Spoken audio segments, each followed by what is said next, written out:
Hello, students.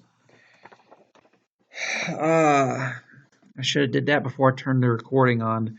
So, Kepler's laws.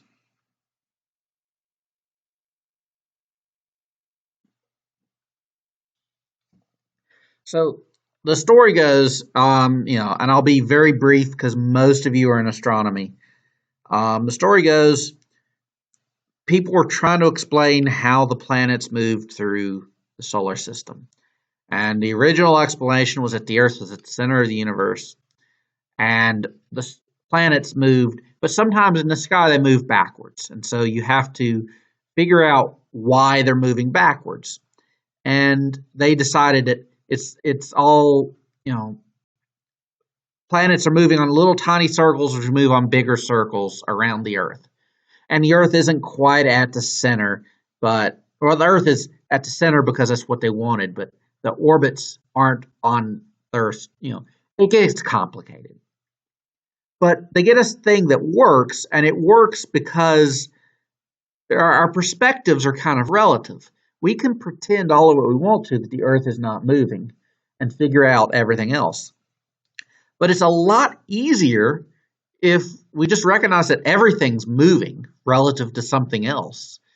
And the Earth's moving, and then the planet's going backwards isn't a big deal.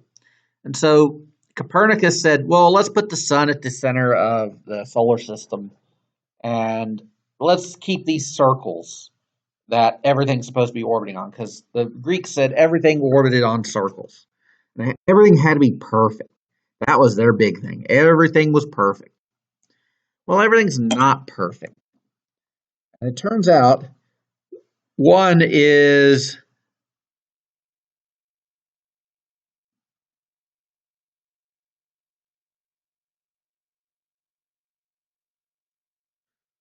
all orbits are conic sections. So if you're studying in your math classes, you've seen the diagram. It looks like this.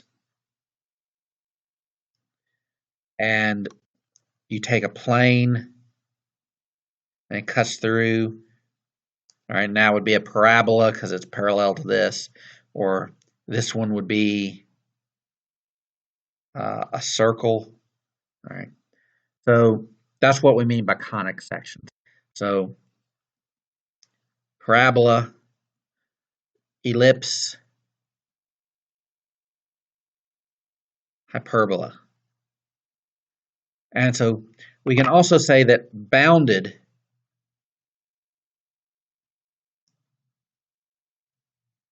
periodic orbits are ellipses,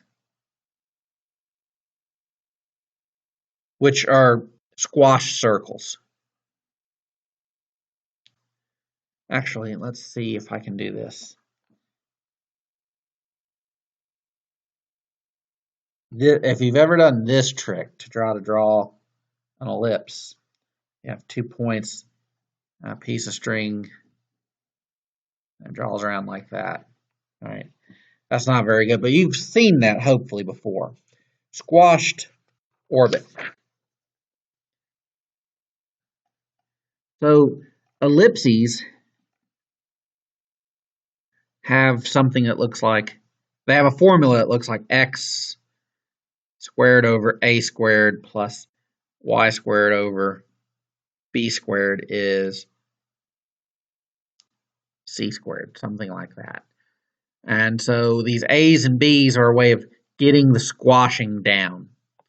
And so you can characterize the eccentricity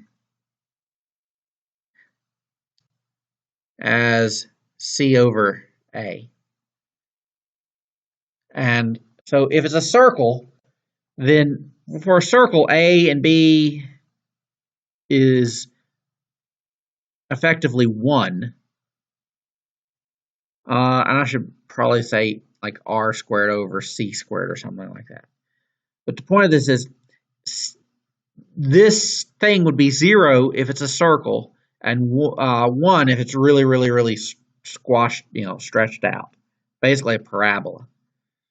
All right, so Don't worry too much about those details. So the second part is what Kepler said was if I have an orbit like this with the sun at one point and an object orbiting here, the areas that get drawn out by the planet going this little bit of distance are the same as the triangle on this side. This is the same change in time. Right? So this is called equal areas and equal times.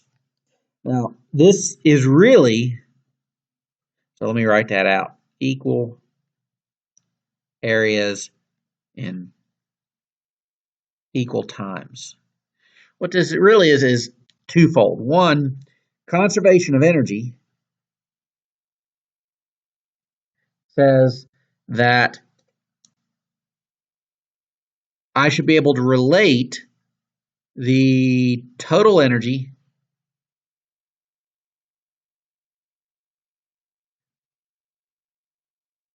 which now is 1/2 mv squared plus, and then this minus g mm over r. So if I change one part of this energy, the other part has to change with it. So here I have a big R, which means I have a very small potential energy, but it's negative. And so this kinetic energy is also small. As I get closer to the sun, if I get over towards this area, so this is slow velocity, it is big potential energy because it's the largest it can be because it's negative, right? We're getting closer and closer to zero.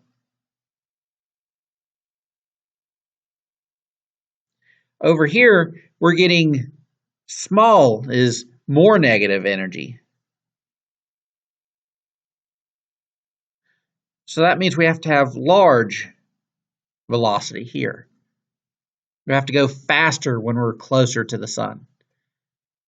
Now, the other bit is momentum, or angular momentum.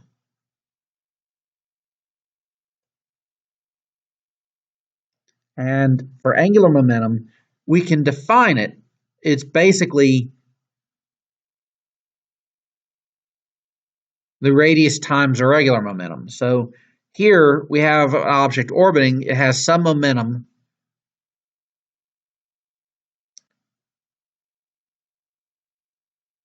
And it has this radius. As the radius changes, the mass isn't going to change. So the velocity has to change so that this is conserved. This is the same. Now, I explained that more in the lecture notes that this whole thing about equal areas and equal times is something called the areal velocity. And the rate of change of the area with respect to time is the angular momentum divided by twice the mass. And it's just doing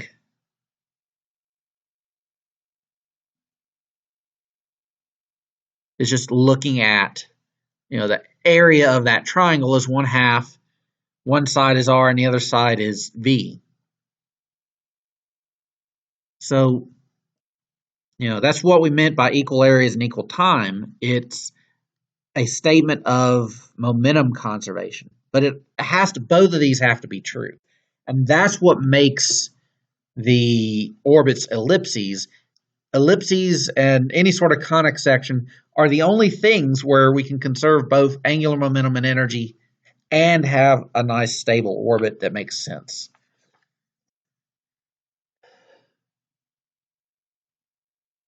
So this is the Kepler's third law. This is the thing that we're always trying to get to when we're talking about um,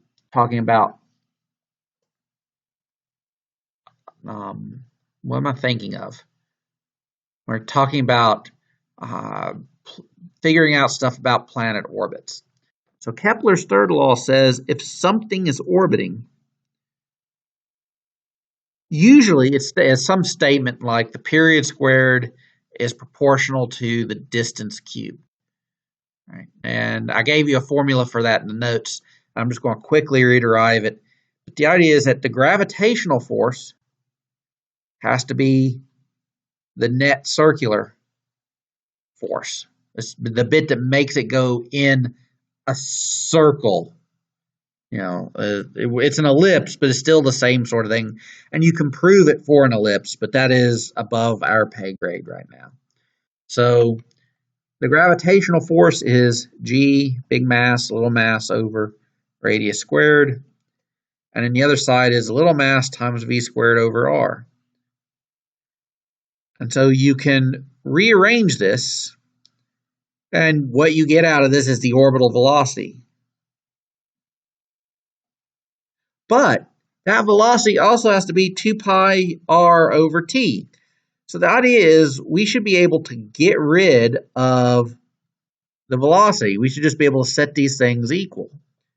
That's what we've written. And after doing some algebra to square everything up, right, we'll get r squared over here, t squared over there, and we'll rearrange things. We'll get t squared is this 2 pi ends up being squared, so it's 4 pi squared. Then we're going to divide the g and the m over. And we're going to divide or multiply up r with this r squared, so we get r cubed. And that's the period squared is proportional to the distance cubed. And this is the proportionality constant. And I'm going to go in here and put in a subscript. This is the total mass of everything orbiting. Because when we have something orbiting, like say, let's go with, here's an asteroid, and it happens to have a little tiny asteroid orbiting with it. So we can pick out the center of mass, and it may be outside of both objects. They orbit that center of mass together, and so this has to be the total mass of everything orbiting. Now, most of the time, it's not this. It's, say, the Earth and a little tiny satellite. And this is 10 to the 24 kilograms. This is 10 to the 3 kilograms. We can ignore, we're not going to notice the difference adding that on. But something like this, or like in the homework, the two stars that are orbiting, then this is, a noticeable thing. You have to add up the total mass. So let's do an example problem of this. Let's figure out how far away the moon is. So we have the moon, and its period is 27.3 days, which is one day has 86,400 seconds, and everything needs to be in seconds. So 27.3 days times 86,400 seconds is, and 2.36 times 10 to the 6 seconds. So it orbits the Earth.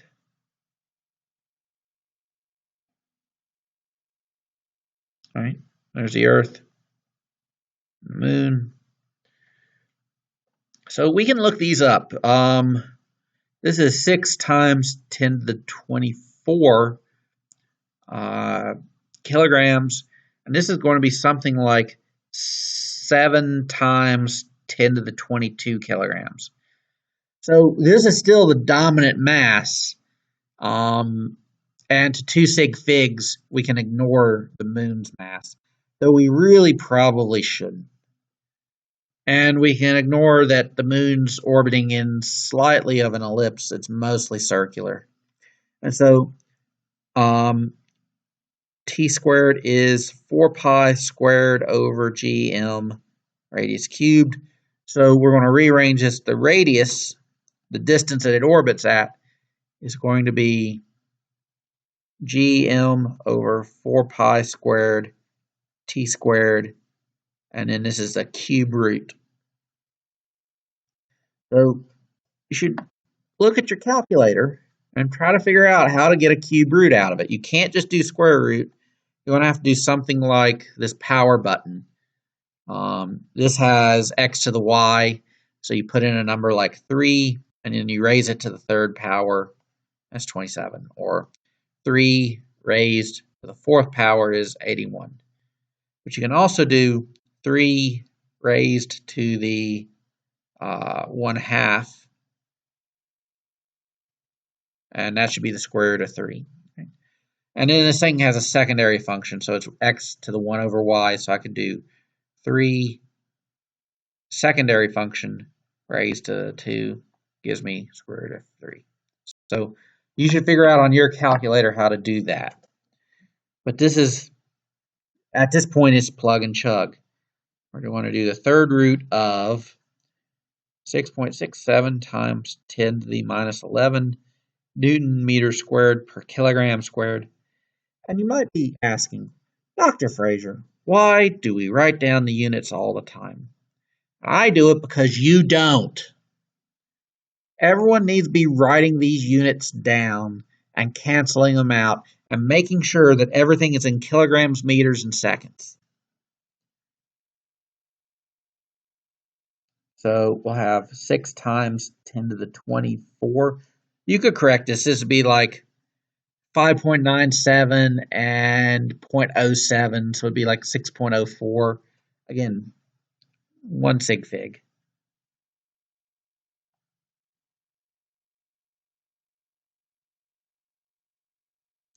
And it'll have 2.36 times 10 to the 6 seconds squared. So in here, we're going to cancel.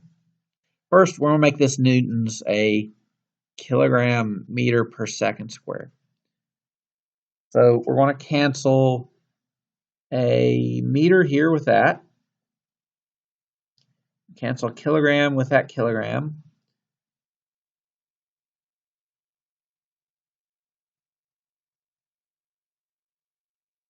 So are we going to cancel that?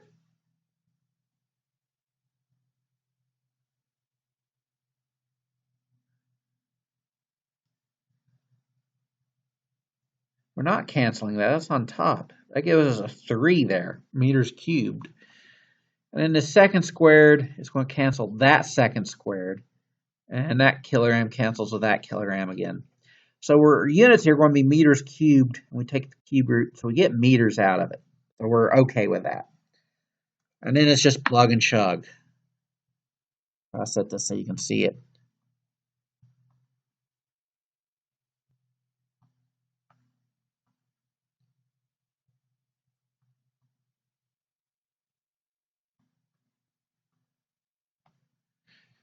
So we divide by 4, we divide by pi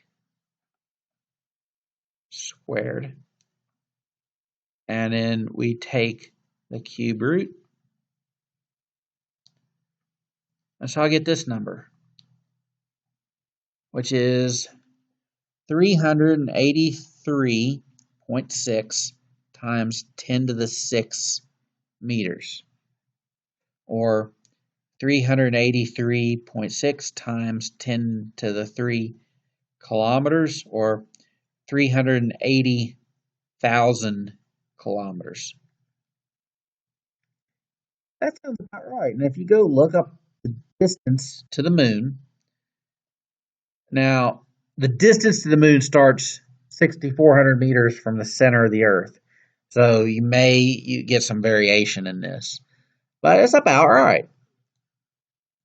And that's how you do problems with Kepler's third law, is that you have things orbiting, you have to convert everything to seconds or to meters, and then you have to arrange your calculation and plug everything in, and then you get something you may have to convert it to more standard units. Um, so that's what I wanted to do. Now, in terms of your homework, I've looked at it today, and there's a couple of key things that I've been doing all throughout all of these videos, and I just kind of want to, you know, take a highlight of what's going on here, right? So I have the homework here, and I've kind of highlighted, the first few are very simple. It's forces and accelerations. And on the back page, it's Kepler's law, and energy and, escape velocities. Just a question for each thing. Number 5's a little unusual. And I kind of laid out my thinking on it so that you don't have to go, because what I ended up doing was looking up the answer a bit.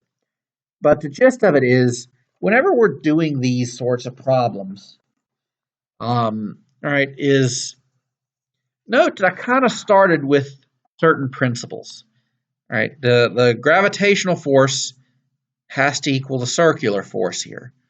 Or I started with, let me find the right one. I started with final energy equals initial energy. Or maybe I started with angular momentum conservation if I ever bothered to do a problem that needed it. So when you're attacking these problems, you probably want to go through and do it from first principles, because what's going on in this sort of problem is buried in here, right? The force between the two planets here is based on 2r. But all of these other things that I'm using, right, the r buried in here is just that. So if I started from first principles, what I have is that the gravitational force equals the centripetal force. And I have this backwards. The centripetal force is mv squared over r, but the gravitational force is big G, big mass, little mass over 2r squared. And so that gives you a factor of 4 going through all your calculations. And so if you do it naively, like I first did, you'll be a factor of 4 off. These stars in that problem in number 5, they should be a significantly larger size than the sun. And it tells you the sun is something like 2 times 10 to the 30 kilograms. So you're looking for a number, it's like 10 to the 32. Right? So that gives you a little bit of an idea. I'm not going to go through the details. I want y'all to struggle on that one a bit, but I'm going to be lenient on it. So that's it. That's gravity. That's all I want to cover for gravity. I did other stuff in the notes like shell theorem, and I'm not going to try to prove that. That's, at some point you don't know the integrals, and I don't want to go look them up again because I don't remember.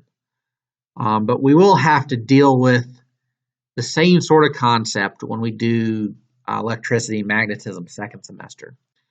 Which, by the way, while I hope most of you will eventually hear, this is the problem, is that the videos are probably going to be listened to the most by the people who are up to date. And so if I give a warning to students who need to catch up their stuff, they're not going to see it until they're catching up their stuff.